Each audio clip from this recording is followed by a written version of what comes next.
자, 설교 제목 한번 해봅니다. 믿음으로 살면 반드시 잘 됩니다. 한번 해봅니다. 믿음으로 살면 반드시 잘 됩니다. 우리가 흔히 쓰고 있는 속담 중에 첫 단추를 바르게 끼워라는 말이 있습니다. 원래 이 속담은 스페인에서 나왔다고 합니다. 첫 단추를 바르게 끼우지 않으면 마지막 단추의 자리가 어렵기 때문입니다. 오늘은 여호수아 6장을 본문의 말씀으로 만나는 시간입니다. 감사하게도 본문의 말씀인 여호수아 6장에서 우리는 새롭게 출발하는 2024년도의 메시지를 발견을 하게 됩니다. 그 메시지가 뭐냐? 믿음으로 살면 반드시 잘 된다. 믿음으로 살면 반드시 잘 된다 하는 신년의 메시지입니다. 먼저 오늘 저와 여러분 모두에게 금년 한 해와 또 우리에게 주어진 인생의 남은 모든 날들을 하나님의 은혜 안에서 믿음으로 살아갈 수 있는 이 은혜가 있기를 먼저 주님의 이름으로 축복합니다. 여호수아 6장은 이렇게 시작을 하고 있습니다. 본문 1절에 보면 이스라엘 자손들로 말미암아 여리고는 굳게 닫혔고 출입하는 자가 없더라. 여리고성 하면 딱 떠오르는 단어가 있습니다. 철옹성이라는 단어입니다. 여리고성은 고대 사회의 철옹성이었습니다. 여리고성이 건축이 된 이후에 이 성은 단 한 번도 적군에 의하여 함락이 된 일이 없는 난공불락의 요새로 유명했습니다. 고고학자들의 발굴에 의하면 여리고성은 평지에 세워진 성이 아니라 사방이 경사가 심한 큰 바위들로 둘러싸여 있는 천연 요새 위에 이 성이 세워져 있다고 합니다. 여리고성을 함락하려면 여리고성 안으로 군사들이 들어가야만 하는데 여리고성으로 향하는 높은 바위가 경사가 심해서 올라갈 수가 없다는 것입니다. 아마도 전쟁이 일어나면 여리고성의 군사들은 그 경사진 바위에다가 기름을 잔뜩 부어 놓을 것입니다. 당연히 상대방 군사들은 미끄러워서 더욱더 여리고성으로 올라갈 수가 없었을 것입니다. 중요한 것은 본문에 등장하고 있는 여리고성은 우리가 살고 있는 이 세상을 상징적으로 보여주고 있다고 하는 이 사실입니다. 여러분, 우리가 살고 있는 이 세상은요, 겉으로 보기에 철옹성처럼 보입니다. 여리고성처럼 견고한 성처럼 보입니다. 우리가 참고적으로 요한계시록 18장 2절 말씀을 보면 힘찬 음성으로 외쳐 이르되 무너졌도다 무너졌도다 큰 성 바벨론이여 귀신의 처소와 각종 더러운 영이 모이는 곳과 각종 더럽고 가증한 새들이 모이는 곳이 되었도다. 요한계시록 18장 2절의 말씀을 보면 큰 성 바벨론이 나옵니다. 여기서 말씀하고 있는 큰 성 바벨론은 우리가 살고 있는 이 세상을 비유와 상징으로 말씀하고 있는 내용입니다. 성경이 왜 이 세상을 큰 성 바벨론으로 비유를 하고 있느냐? 바벨론이라고 하는 제국의 견고함과 그리고 깊은 역사성 때문입니다. 바벨론 하면 두 사람이 퍼뜩 생각이 납니다. 한 사람은 성경에 나오는 인물로 느부갓네살 왕입니다. 바벨론 왕인 느부갓네살 왕은 자기의 위엄과 영광을 나타내 보이기 위해서 금으로 만든 신상을 바벨론 제국의 두라 평지에 세웁니다. 높이가 무려 60규빗, 약 27m입니다. 금으로 만든 신상이. 그리고 넓이가 6규빗, 약 2.7m였습니다. 느부갓네살 왕은 자기가 정복한 모든 나라의 백성들에게 칙령을 내려서 그 금신상에게 절을 하게 합니다. 이때 느부갓네살에게 전쟁 포로로 잡혀온 이스라엘의 다니엘의 세 친구인 사드락과 메삭과 아벳느고가 그 명령에 불복을 하다가 극렬히 타는 풀무불에 세 명이 다 던져지게 됩니다. 결과가 어떻게 되었느냐? 하나님께서는 하나님의 사자를 그 풀무불 안으로 보내주셔서 풀무불에 던져진 사드락과 메삭과 아벳느고가 눈썹 하나도 상하지 않도록 그들의 생명을 지켜주십니다. 다니엘서에 나오는 느부갓네살 왕의 금신상은 바벨론 제국이 얼마나 그 위용과 권세가 크는가 하는 것을 보여주고 있습니다. 또 바벨론 하면 한 명의 인물이 더 생각이 납니다. 역사책에도 나오는 함무라비 왕입니다. 함무라비는 거대한 바벨론 제국을 통치하기 위해서 성문법을 만들어서 공포를 합니다. 함무라비 법전을 새겨놓은 비석은 역사책에도 기록이 될 정도로 고대 사회에 아주 유명한 유물로 남아 있습니다. 바벨론은 고대 사회에서 가장 견고하면서도 가장 역사가 깊은 나라입니다. 여리고성의 견고함이나 여리고성의 오래된 역사처럼 말입니다. 성경은 저와 여러분이 살고 있는 이 세상을 큰 성 바벨론이나 견고한 성 여리고로 비유를 합니다. 그만큼 우리가 살고 있는 이 세상은 역사가 깊고 견고해서 무너지지 아니하는 견고한 성처럼 보이기 때문입니다. 다시 본문 1절입니다. 이스라엘 자손들로 말미암아 여리고는 굳게 닫혔고 출입하는 자가 없더라. 철옹성과 같은 견고한 성 여리고가 성을 굳게 닫아내리고 사람들의 출입을 일체 금하고 있습니다. 그 이유가 뭐냐? 이스라엘 자손들과의 전쟁에 대비를 하기 위한 조처였습니다. 아마도 여리고성의 왕은 성문만 굳게 닫고 있으면 여리고성은 절대 안전하리라고 하는 판단을 하고 있을 것입니다. 여러분, 그렇잖아요. 여리고성은요, 천연적으로 난공불락의 요새입니다. 여리고성을 점령하려면 여리고성 안으로 들어가야만 하는데, 여리고성은 사방이 경사의 각도가 35도가 되는 큰 바위돌로 둘러싸여 있기 때문에 여리고성에 들어가는 그 자체가 불가능하기 때문입니다. 더군다나 여리고성 안에는 여리고의 군대가 있을 것인데, 여리고의 군사들이 빗달진 바위를 기어오르는 이스라엘의 군대를 그냥 구경만 하고 있을 리는 만무하기 때문입니다. 근데 결국 뭐냐? 여리고성이 성문을 굳게 닫고 성으로의 출입을 일체 금지를 했다고 하는 이 말은 이스라엘 자손들이 전쟁이나 군사의 힘으로는 여리고성을 정복할 수가 없다는 말입니다. 서두에서 이런 말씀을 드렸습니다. 여리고성은 철옹성과 같은 이 세상을 상징하고 있다고 말입니다. 이뿐만이 아닙니다. 철옹성과 같은 여리고성은 우리가 인생을 살면서 만나고 부딪히게 되는 아주 어려운 문제들을 상징하기도 합니다. 여러분, 우리가 인생을 살다 보면요, 철옹성과 같은 문제들을 만나게 됩니다. 도저히 내가 가지고 있는 능력이나 나의 재주로는 이길 수가 없고 풀 수가 없는 난공불락과 같은 문제들을 우리는 인생을 살면서 만나게 됩니다. 그것이 돈과 관련된 일이든 아니면 권력과 관련된 일이든지 아니면 사람과의 관계에서 만나게 되는 일이든지 아니면 질병의 문제이든 말입니다. 그때 우리는 절망을 하게 됩니다. 문제를 풀 수 있는 길이 전혀 없고 그 문제들과 싸워서 이길 수 있는 길이 전혀 없기 때문입니다. 그러나 여러분, 우리는 이것을 알아야 합니다. 나의 힘으로는 안 되지만 하나님께서 하시면 된다는 것을 말입니다. 감사한 것은 하나님께서 그 철옹성과 같은 여리고성을 이스라엘 자손들의 손에 넘겨주셨다고 하는 이 사실입니다. 다시 본문 2절 말씀을 봅니다. 여호와께서 여호수아에게 이르시되 보라, 내가 여리고와 그 왕과 용사들을 네 손에 넘겨주었으니, 네 손에 넘겨주었으니 그랬습니다. 우리는 지난 주일에 이런 말씀을 만났습니다. 여호수아와 이스라엘 자손들이 요단강을 다 건넌 후에 이스라엘 자손들은 하나님의 명령에 따라서 길갈에서 할례를 행하고 유월절을 지킵니다. 그리고 이스라엘 자손들은 가나안 땅에서 나오는 곡식을 가지고 처음으로 음식을 만들어 먹습니다. 이스라엘 자손들이 드디어 식량을 자급자족을 하게 된 것입니다. 그러자 하나님께서 이스라엘 자손들을 위하여 직접 내려주셨던 신령한 하늘의 음식인 만나가 그치게 됩니다. 그런 후에 하나님께서는 칼을 빼든 여호와의 군대 장관의 모습을 하고 여호수아 앞에 나타나십니다.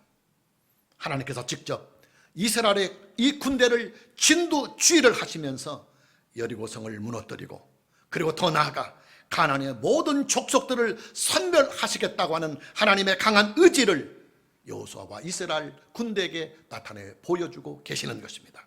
그리고 다시 하나님께서는 본문 2절 말씀을 통해서 여호수아에게 다시 말씀하십니다. 다시 본문 2절 말씀을 보면 여호와께서 여호수아에게 이르시되 보라, 내가 여리고와 그 왕과 용사들을 네 손에 넘겨주었다. 여러분, 이게 지금 무슨 말씀입니까? 하나님께서는 철옹성과 같은 난공불락의 여리고성을 이스라엘 자손들의 손에 붙여서 여리고성을 함락하고 여리고의 군대들을 다 멸하게 하실 것이라고 하는 하나님의 절대적인 승리의 선포입니다. 여리고성은 이스라엘의 군대의 능력으로 함락이 된 것이 아닙니다. 이스라엘의 군대는 여리고성을 둘러싸고는 바위들도 오르지 못했을 뿐만 아니라 여리고성의 성벽도 한 사람도 넘어가지를 못했습니다. 그럼 어떻게 이스라엘의 군대가 여리고성을 점령하고 함락을 하게 됐느냐? 다 하나님께서 하셨습니다. 본문 3절, 4절, 5절입니다. 너희 모든 군사는 그 성을 둘러 성 주위를 매일 한 번씩 돌되 엿새 동안을 그리하라. 제사장 7은 7 양각 나팔을 잡고 언약궤 앞에서 나아갈 것이요 7째 날에는 그 성을 7번 돌며 그 제사장들은 나팔을 불 것이며 제사장들이 양각 나팔을 길게 불어 그 나팔 소리가 너희에게 들릴 때는 백성은 다 큰 소리로 외쳐 부를 것이라. 그리하면 그 성벽이 무너져 내리리니 백성은 각기 앞으로 올라갈지니라. 이스라엘의 군대 장관이신 하나님께서 이스라엘 군대에게 여리고성 함락을 위한 작전을 지시하십니다. 그 작전 명령이 뭐냐? 첫째, 이스라엘의 모든 군대는 일정한 행렬을 지어서 여리고성 주위를 매일 한 번씩 돌되 엿새 동안을 그리하라는 것입니다. 그리고 둘째, 제사장 7은 7 양각 나팔을 잡고 하나님의 언약궤 앞에 나아가는 것입니다. 그리고 셋째, 7째 날에는 여리고성을 한 번만 도는 것이 아니라 7번을 돌며 그 제사장은 나팔을 길게 불라는 것입니다. 그리고 넷째, 제사장들이 양각 나팔을 길게 불면 이스라엘 백성들 모두는 다 큰 소리로 외쳐 부르라는 명령입니다. 그리하면 여리고성이 무너져 내리리니 이스라엘의 군대는 각기 앞으로 올라가서 적군을 섬멸하라 하는 작전 지시입니다. 여러분, 여리고성은요, 이스라엘의 군대가 성벽을 무너뜨린 것이 아닙니다. 이스라엘의 군대는 여리고의 성벽을 향하여 돌멩이 하나 던지지 아니하였습니다. 아니, 여리고 성벽에 접근을 하는 일 그 자체가 불가능한데 어떻게 그 견고한 여리고 성벽을 무너뜨릴 수가 있겠습니까? 이스라엘 자손들은 하나님께서 명령하신 대로 그대로 순종을 했습니다. 이스라엘의 군대는 하나님께서 그들에게 명령을 하신 대로 이스라엘의 모든 군사는 일정한 행렬을 지어서 여리고성 주위를 매일 한 번씩 돌되 엿새 동안을 그리했습니다. 그리고 제사장 7은 7 양각 나팔을 잡고 하나님의 언약궤 앞에 나아갔습니다. 그리고 7째 날에는 여리고성을 7번을 돌며 그 제사장은 나팔을 불었습니다. 제사장이 양각 나팔을 길게 불자 이스라엘 백성들 모두는 다 큰 소리로 외쳤습니다.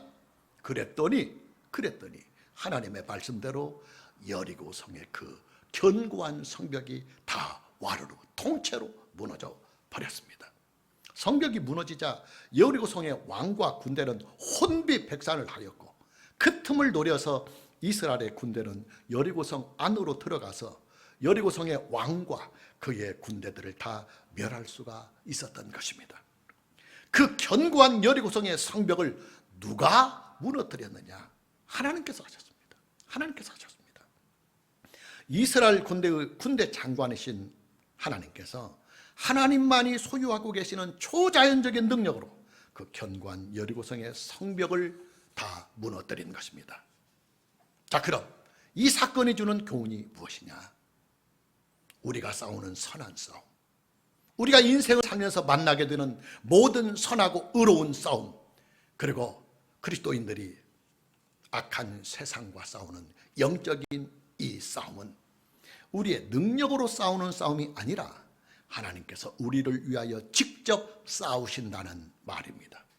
우리는 그저 하나님의 말씀을 믿고 하나님의 말씀에 순종을 할 뿐인데 하나님께서는 우리에게 말씀하여 주신 그대로 그 모든 싸움들을 완벽하게 이기게 하신다는 말씀입니다. 이뿐만이 아닙니다. 우리가 인생을 살면서 만나고 부딪히게 되는 불가항력적인 문제들이나 해도 안 되는 일이기에 포기하고 손을 놓아버린 모든 문제들까지도 하나님께서는 우리를 위하여 직접 그 모든 문제들을 해결해 주시고 처리해 주십니다. 오래전에 로마서를 강의하면서 여러분들에게 휘페르라는 헬라어 단어를 수없이 외쳤던 적이 있습니다. 휘페르라고 하는 이 헬라어 단어는 전치사입니다. 명사를 수식하는 품사입니다. 휘페르라고 하는 이 전치사는 여러 가지의 뜻을 가지고 있는데 그 중에서 신약 성경에서 가장 많이 사용하고 있는 뜻은 뭔것을 위하여 또 뭔것을 대신하여, 이 두 가지의 뜻이 가장 많이 사용되고 있습니다. 성경은 예수님의 십자가 사건을 우리에게 소개하면서 휘페르라고 하는 이 전치사를 사용해서 예수님의 십자가 사건은 우리의 죄를 대신하는 대속의 죽음이며, 또 예수님의 십자가 사건은 우리의 죄와 사망으로부터 우리를 구원하시기 위한 죽음이라는 것을 신약 성경은 휘페르라고 하는 이 헬라어 전치사를 사용해서 설명을 해주고 있습니다. 기독교 신앙은 휘페르 신앙입니다. 전지전능하신 하나님께서 우리를 위하시는 신앙입니다. 구속의 주님이신 예수 그리스도께서 우리의 죄를 대신해 주는 신앙입니다. 뿐만 아니라 기독교의 복음은 휘페르 복음입니다. 창조자요 통치자이신 전능하신 하나님께서 예수 그리스도 안에서 우리를 위하시는 복음이요, 또 믿음의 주님이신 예수 그리스도께서 우리를 위하여, 우리를 대신하여 지금도 하나님 보좌 우편에서 우리를 중보하고 계십니다. 여러분, 저와 여러분이 하나님 아버지께 기도를 할 때요, 왜 예수 그리스도의 이름으로 기도하는 줄 아십니까? 기독교 신앙이 가지고 있는 이 휘페르의 은혜 때문입니다. 예수님께서 아버지 우편에서 나를 위하여, 나를 대신하여 아버지께 중보해 주시는 은혜가 있기 때문에 예수 그리스도의 이름으로 아버지께 간구하고 그리고 기도하는 것입니다. 예수님께서 나를 위하여, 나를 대신하여 십자가에서 속죄의 제물이 되어주셨고, 부활하시고 성천하신 예수님께서 하나님 아버지 우편에서 나를 위하여 우리의 기도를 중보하고 계시기 때문에 우리는 예수 그리스도의 이름으로 기도하는 것입니다.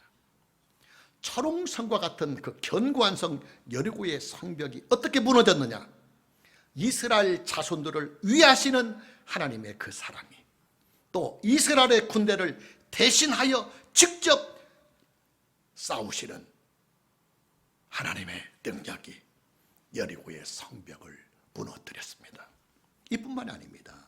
여리고성의 왕과 그의 군대들이 이스라엘의 군대들의 칼날에 다 죽임을 당하는 것도 결국에는 이스라엘의 군대 장관이신 하나님께서 이스라엘 군대의 선봉장이 되셔서 직접 칼을 들고 싸워 주셨기 때문에 여리고성의 왕과 그의 모든 군대들을 다 멸할 수 있었고, 마침내 이스라엘의 군대는 여리고성을 함락하고 정복을 할 수 있었던 것입니다. 여러분, 저와 여러분이 싸우고 있는 선한 싸움, 의로운 싸움, 그리고 세상과의 영적인 싸움은요, 반드시 이기게 되어 있습니다. 반드시 이기게 되어 있습니다. 창조자요 통치자이신 전능하신 하나님께서 우리를 휘페르, 우리를 위하시고, 구속의 주님이시며 우리의 믿음의 주님이신 예수께서 우리를 휘페르 대신하고 계시기 때문입니다. 아니, 우주를 통틀어서 하나님과 싸워서 이길 수 있는 존재가 누가 있겠습니까? 아니, 유일하게 존재하시는 전능하신 하나님께서 우리를 휘페르, 우리를 위하여 직접 싸워주시고, 우리를 휘페르, 우리를 대신하여 직접 싸워주시는데, 우리가 이기는 것은 너무나 당연해요. 당연합니다. 우리의 힘, 우리의 능력으로 싸우면 안 되겠지만은, 그러나 하나님께서 휘페르, 우리를 위하시고 우리를 대신하여 싸우시기 때문에 우리가 싸우는 모든 선한 싸움, 의로운 싸움, 영적 싸움, 그리고 우리 인생에서 만나는 수많은 불가항력적인 문제들에 대하여서도 우리는 반드시 이기게 되어 있다, 그 말이에요. 오늘 저와 여러분 모두에게 전능하신 하나님 아버지께서 우리 주 예수 그리스도 안에서 성령으로 역사하시는 의 은혜로 말미암아 인생에서 만나는 모든 영적 천재와 그리고 현실적인 모든 문제들에 대하여 완벽하게 승리해가는 이 은혜가 있기를 주님의 이름으로 축복합니다. 이스라엘 자손들의 여리고성 정복의 승리는 믿음의 승리였습니다. 믿음의 승리였습니다. 우리가 참고 구절로 히브리서 11장 30절 말씀을 보면 믿음으로 7일 동안 여리고를 도니 성이 무너졌다. 그 견고한 성 여리고성, 단 한 번도 무너진 일이 없는 그 견고한 천연 요새, 난공불락의 요새인 여리고의 성벽이 어떻게 무너졌느냐? 이스라엘 백성들의 믿음으로. 하나님께서 시킨 대로 그대로 7일 동안 여리고성을 돌기만 했는데 무너졌다, 그 말이에요. 오늘의 본문 말씀인 여리고성의 멸망의 사건을 신약성경은 이렇게 해석을 하고 있습니다. 철옹성과 같은 그 견고한 여리고성의 성벽이 송두리째 다 와르르 무너져 내린 이 사건은 이스라엘 자손들의 믿음의 승리요, 또 이스라엘 자손들의 믿음의 결과였다. 구체적으로 무엇을 믿고 무엇을 순종했느냐? 하나님의 말씀을 믿었고 하나님의 말씀을 순종한 결과라는 것입니다. 하나님께서는 여호수아에게 여리고성을 공략할 수 있는 전술을 말씀해 주십니다. 여호수아는 이스라엘 자손들에게 하나님의 말씀을 전합니다. 그런데 하나님께서 여호수아에게 주신 그 전술이 상식적으로는 도저히 이해가 안 되는 전술이었어요. 여러분 그렇잖아요. 여리고성을 공략을 하려면 여리고성 안으로 들어가서 여리고성의 군대와 싸워야만 공략을 할 수 있는데, 하나님께서 여호수아에게 주신 전술과 전략은 전혀 전쟁에 임하는 그런 전술이나 전력이 아니었어요. 한 번 더 하나님께서 이스라엘 자손들에게 주신 여리고성의 공략 전술을 봅니다. 첫째, 이스라엘의 모든 군사는 일정한 행렬을 지어서 여리고성 주위를 매일 한 번씩 돌되 여섯 동안을 그리하라. 전쟁과 상관없습니다. 둘째, 제사장 7은 7 양각 나팔을 잡고 언약궤 앞에서 나아가라. 이게 뭐 적군과 지금 싸우는 일이 아닙니다. 셋째, 7째 날에는 여리고성을 7번 돌며 그 제사장은 나팔을 부르라. 이게 지금 뭐 돌멩이를 던지고 뭐 화살을 쏘는 일이 아닙니다. 그리고 대체 제사장들이 양각 나팔을 길게 불면 이스라엘 백성들은 칼을 들고 나가서 싸우는 것이 아니고 큰 소리로 다 외쳐라. 큰 소리로 다 외쳐라. 그리하면 여리고성의 성벽이 무너져 내리리니 이스라엘의 군대는 각기 앞으로 올라가서 적군을 섬멸하라고 하는 하나님의 명령입니다. 여러분, 이런 전술은요, 유치원생들도 이런 전술은 만들지 않아요. 아니, 정상적인 사고를 가지고 있는 사람이라면 이런 전술, 이런 전략을 만들 수 없어요. 여러분 그렇잖아요. 전쟁에 임하는 군대에게 전쟁에 필요한 전술을 전혀 가르쳐주지 아니하고 어먼깽뚱하게 성이나 돌다가 나팔소리와 함께 한성을 지르라니요. 여러분, 이런 명령은요, 작전도 아니고 전술도 아니고 전략도 아니에요. 그러나 여호수아와 이스라엘 자손들은 하나님의 이 말씀을 믿었습니다. 그리고 하나님의 말씀대로 그대로 순종했습니다. 어떻게 여호수아와 이스라엘 자손들이 하나님의 이 말씀과 이 명령을 믿고 순종을 할 수 있었느냐? 그게 두 가지 이유였습니다. 첫째, 이 말씀과 이 명령을 내리시는 분이 바로 전지전능하시며 신실하신 하나님이시기 때문입니다.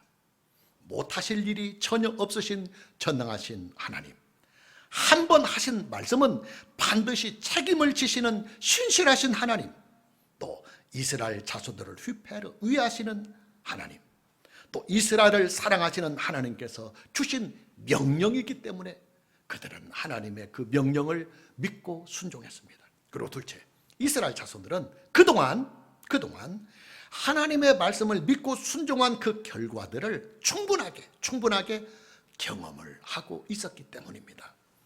이스라엘 자손들은 그동안 애굽을 탈출하면서도 하나님의 말씀이 주는 전능하신 능력을 이미 보았고 경험했습니다. 그리고 홍해를 건널 때도 하나님의 말씀의 능력과 그 결과를 보았고, 만나의 사건, 반석에서 물이 나오는 기적들을 통해서도 그들은 충분히 하나님의 말씀을 믿고 순종한 결과들을 보았습니다. 그리고 가장 최근에는 요단강을 건너면서도 그들은 하나님의 말씀을 믿고 순종한 일에 대한 기적과 능력을 충분하게 경험을 하고 두 눈 부릅뜨고 볼 수가 있었습니다. 그러기에 여호수아와 이스라엘 자손들은 하나님의 명령과 하나님의 말씀이 그들이 원하는 전술이 아니었음에도 불구하고,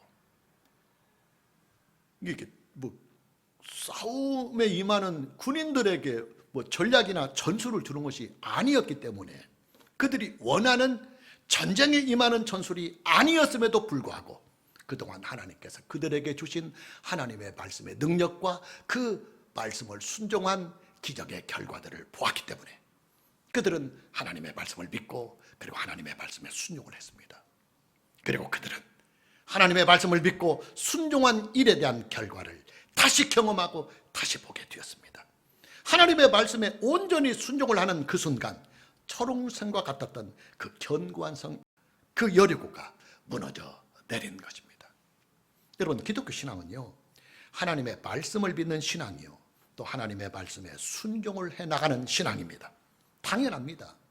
여러분, 하나님께서는요, 영으로 존재하시는 분이십니다. 우리의 육안으로는, 우리의 눈으로는 전혀 볼 수가 없는 하나님이십니다. 형체도 없으시고 보이지도 아니하시는 하나님을 우리가 어떻게 알고 믿을 수가 있느냐? 오직 하나님의 말씀뿐입니다. 오직 신구약 성경 66권 뿐입니다. 영으로 존재하시는 하나님께서는 하나님의 존재와 그리고 하나님을 믿고 순종하는 자들에게 주시는 복을 말씀으로 주셨습니다. 그리고 그 말씀을 아예 문자로 기록을 해서 성경책으로 만들어서 우리에게 주셨습니다.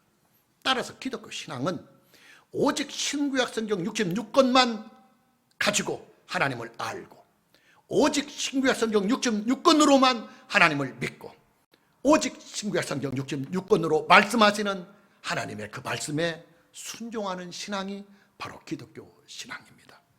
중요한 것은 하나님의 기록된 말씀인 신구약 성경 66권은 반드시 이루어진다고 하는 이 사실입니다. 반드시 이루어집니다. 하나님의 기록된 말씀인 신구약 성경 66권을 믿고 순종을 하면 반드시 그 말씀대로 구원을 얻고, 그리고 반드시 그 말씀대로 잘 되게 되어 있습니다. 그리고 반드시 하나님이 주신 그 약속의 말씀대로 복을 얻고, 그리고 복을 영원히 누리게 됩니다. 마무리합니다. 저와 여러분이 살아가고 있는 이 세상은 결코 만만한 상대가 아닙니다. 뿐만 아니라 저와 여러분이 살아가고 있는 이 인생 역시도 결코 호락호락하거나 만만한 상대가 아닙니다. 그러나 하나님께서 함께 하시면 반드시 이깁니다. 그리고 반드시 잘 됩니다.